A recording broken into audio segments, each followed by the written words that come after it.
Hi everybody, I'm Mike, and today is February 15th, 2021, President's Day, and I'm really excited about today. It is the launch of my video blog about my family's urban garden experience. Um, what I strive to offer here is just the day-to-day of urban gardening.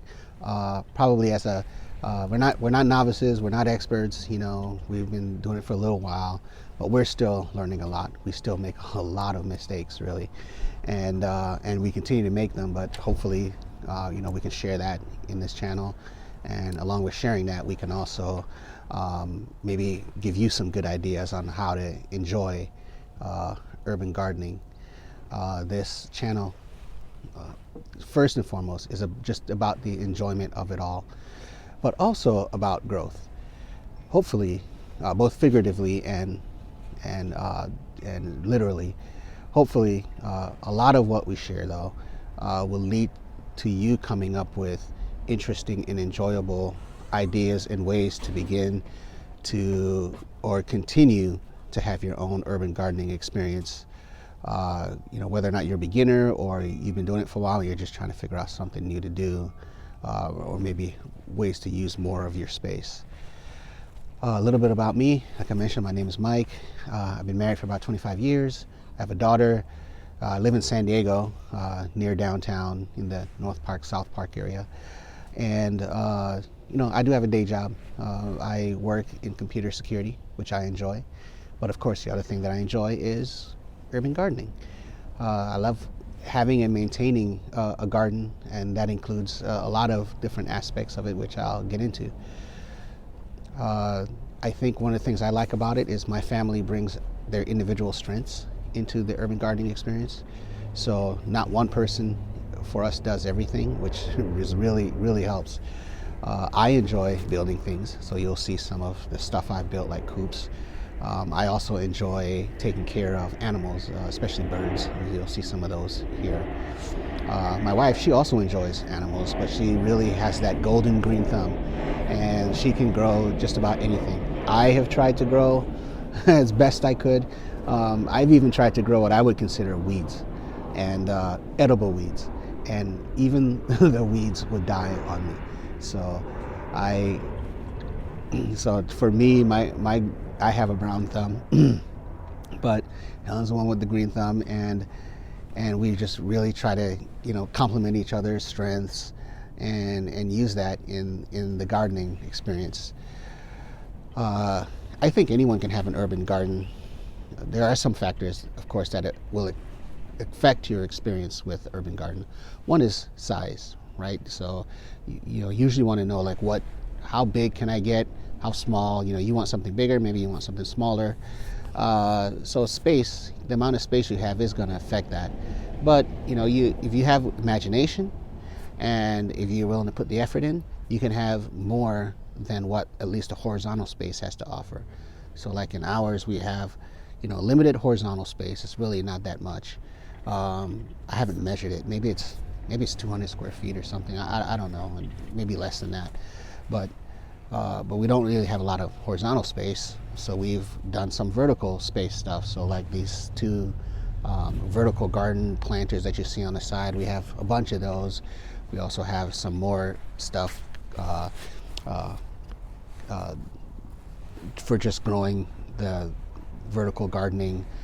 We even have I forgot what it's called, cattle fencing or something like that, which is really sturdy and large and strong and makes a really good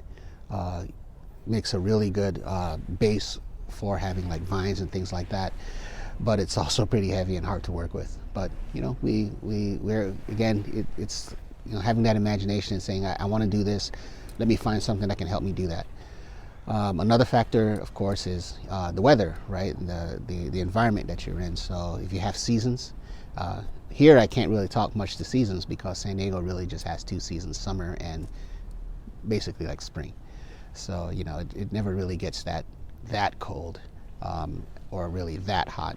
So it definitely doesn't snow where we are, and it doesn't get into the frosty temperatures either. So it generally gets to about maybe 40 at worst.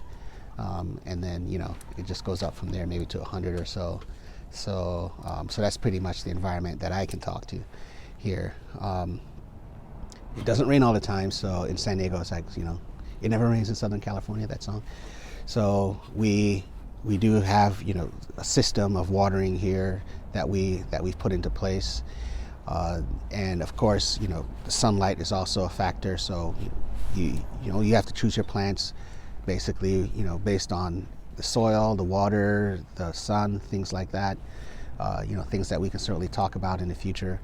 But just for now, just saying that, hey, the environment, the seasons, things like that can affect your urban gardening experience. And one thing that a lot of people don't talk about is neighbors. I think having good neighbors, having a good relationship with your neighbors, definitely helps with urban gardening, especially when it involves animals. So if you have some kind of animals make noise, they smell, they leave smelly things on the ground. So I think taking care of that, right, and not letting it become a problem, and also sharing your abundance sometimes is definitely a helpful thing. And sometimes talking to your neighbors about, hey, this is what I plan to do, and kind of getting a feel for, do I think that they're really going to go along, how do they feel about this? Because you may find, like, on one side the neighbor is very supportive, on the other side maybe they're a little bit nervous about it. So hey, I'm gonna make sure the animals are mostly on that side, the more supportive side. So little things like that can definitely help. And when you're growing stuff, right, especially if you're in an urban gardening situation, you want to use as much of your property as you can. So you'll be right up against the property line, and which means you could have vines growing on the fence, and there's stuff on that, and vines don't pay attention to where they grow. So you kind of have to manage that, maintain that. Maybe in some cases the neighbors might want it because they get some fruit off that vine on their side, and you gotta don't be stingy, basically. or you grow a tree, and the tree kind of has some branches that go over on that side, and it's like, again, don't be stingy. You'd be like, okay, whatever's on that side's yours, and maybe even sometimes offer them some of what's on your side. But having a positive relationship with your neighbors, I think, is one of the crucial things in urban gardening. Benefits, it can lower your grocery bill. There is some increase, right? You have to use more water. You have to maybe occasionally buy soil and fertilizer. These are things that you have to do. But overall, you're getting organic produce, and you're definitely going to save money as opposed to like having to buy that produce in the store. But it's not like a zero sum. It's not like a zero, like you're not paying. You're just saving money. It's not quite like that. You do have some money that is involved with maintenance, and especially if you have to buy stuff to like the vertical gardening stuff. It could be a bigger investment up front, and then later on you'll get your money back as you use the garden. I think another benefit is the taste of fresher ingredients. One of the tastes that I've discovered that I didn't know was gone from my experience was the taste of earthiness. I think that when produce is initially, when the produce is out in the field, it gets picked, it gets stored before it's shipped, then it's shipped, which is it's still in storage. Gets to warehouses in storage. Some grocer or somebody buys it, and then they store it some more, and then it's in the store where you buy it, I guess, and then you take it home and it's stored some more. So it is, the produce we get from the grocery store is fresh produce, but it's definitely been around for a couple, days, if not weeks, as it's gone through its, selling life cycle, and they usually put some gases on it to help it stay longer or something like that. But I think personally, this is me personally, I think that that whole aging, storing experience, right? The food begins to decay, and it's not like a detectable decay where it's like a brown and rotting, but it's definitely not going through its life cycle anymore, right? In many cases, and I think some of the taste is lost there. So I don't really ever remember tasting earthy stuff in the grocery store. So when I started growing stuff at home, all of a sudden having this earthy taste, I would take something off.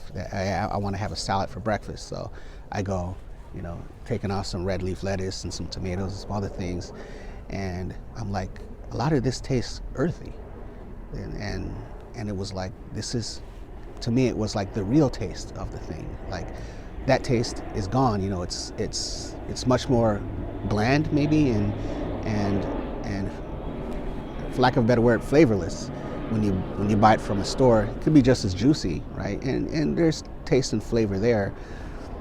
But I think that bite, sometimes the bite, the kick, the earthiness is not there.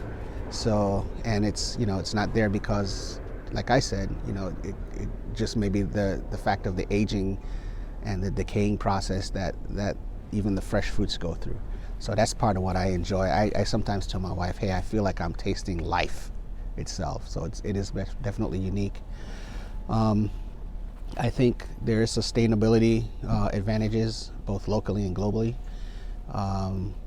You're not putting as much stress on others that grow commercially, which overall I think helps things. And I think there's an improvement to the environment as far as you being able to really give back to the environment, because there's other things that you really can't prevent them unless you want an urban gardening experience that's mostly made around using a lot of pesticides and stuff. You really can't prevent a whole lot of pests from getting to your stuff. So you call them pests, I guess, but they are parts of the environment, parts of the food chain. The birds eat them, and the birds get their food, and you get bees and they pollinate, and that pollination helps your garden. So you're kind of giving back and helping the environment. I've even been to some places where they don't take all the fruit from a tree. They leave a couple for the birds, which I think is really cool. So there is kind of this giving back to the environment, improving the environment, which I think is just a really great thing. And finally, I mentioned this before with neighbors, but having that good relationship with your neighbors, and being able to give back to them and show your Thanksgiving, and they appreciate it too, and they appreciate that you're thankful for their support to you. So there's a lot of advantages personally to yourself, this reconnecting to tastes once again, and just having great relationships in the environment with your neighbors, etc. And it all works out great. Hi again, everybody. So in this part of the video, I wanted to give a tour of our urban garden. This is a brief tour. I'm not going to talk about absolutely everything happening here, but I just want to give a good overview, for future videos, so you can see, how are we using our space, how are we maximizing the space, and then, the details will be in future videos. So how much space to use is really your goal. How much do you want to use? Do you want more of a focus on gardening, or do you want more of a focus on leisure in your yard? For us, the emphasis was on gardening, and then whatever was left over after that could potentially be used as leisure space. But for you, it may be that you want more leisure space in your yard, and just a small amount of gardening. So this is our front yard. So we utilize our front yard, almost all of our front yard, as much as we can. And then in the backyard, we do have a little bit of leisure space, I guess, a patio in the backyard. But we do utilize space back there as well, which you'll see really briefly. So, again, we utilize a whole bunch of different techniques and areas. We have our planter box that goes around the house that we use. We have vertical towers. We have, of course, the yard itself, cattle panels, tomato cages, fence, the trellis, pots, raised beds, trees, coops. So we try to just do everything as much as we can, and we really enjoy it. So I'm gonna start the tour now. And as you can see, I want to say it's just something really quick about trees. So we have a bunch of different trees, kumquat here, pomegranate, some cherry trees, fig that you can see back there. So we have a bunch of trees that are growing in the yard, and I don't know, maybe we can fit one more in here. I'm not sure. We do actually have some banana trees as well, which maybe I'll show in another video. In this one, I don't really feel like I need to show that around this time. You can see the ducks here. That's Frederick. This is Harriet. Sojourner somewhere around. The chicken, Harriet, is here. I'm wondering where Sojourner is. I'm not sure where she is. She's somewhere. But this is the coop, and that's their water that they used to bathe in every day. There's this climbing fig vine. This vine is probably the biggest plant that we have growing, and it does fruit. They have this small green fruit that you can use as a jam. We haven't done that yet, but we'll probably do that this year, I think, and share that on a future video. There's a cherry tree stalk here, another cherry tree, and a fig back there. This is all tomatoes, so these are Tomato Alley, and we'll show the tomatoes in a future video. There she is. Yeah, that's Sojourner. So we have a couple vegetable towers here, planting towers that we grow various vegetables on. And this is our planter box, which we also grow plants in, edible. Almost all the plants you see here are going to be edible plants. This first tower is mostly green leaf vegetables. There's some red lettuce there, but it's green lettuce and tatsoi and mitsui and some other plants. Again, we'll talk more in detail in the future about those. This other tower here is more herbs. So there's parsley, leek, oregano, mint, sage, green onions, some other stuff, basil. This tower here is, again, green vegetables. We're growing out some more stuff here. You can see we got a lot more use out of these ones than this one, but we're growing this one out. So we got a lot of spinach growing on this one, as well as celery, and this is a collard green that I've taken a couple things off of. I think that's a potato down there. And this last green one has chard and carrots and beets and some additional lettuce, I believe. And on top of all of these, strawberries are growing, so we get some strawberries out of that too. Let's see, you can see that the fig tree is starting to sprout there. And this is a cattle panel. Some gourds will be growing here. We're thinking about what else we want to grow on this, but I know for sure we want gourds to grow on that. Going into the back along the fence, we're trying to grow beans and peas. We had one managed to sprout up, and I thought we had more, but I think we have a bit of a rodent pest problem, specifically skunks, and I think they may be interfering a little bit there. But onion scraps in here, Napa cabbage, getting that to grow. Here is lavender, and these are all kind of worm and composting containers that these are growing on top of. Back here is the other coop that we have, which exclusively is for quail. We probably have somewhere around 15 and 20 quail in here. Here, I'll open that up real quick. It's a quail. They're all Courtniks, but they have slightly different colorings. You can see an all white one there, a classic colored one, and they go from dark to really light brown. Mostly all females. I think we have 2 males in here now.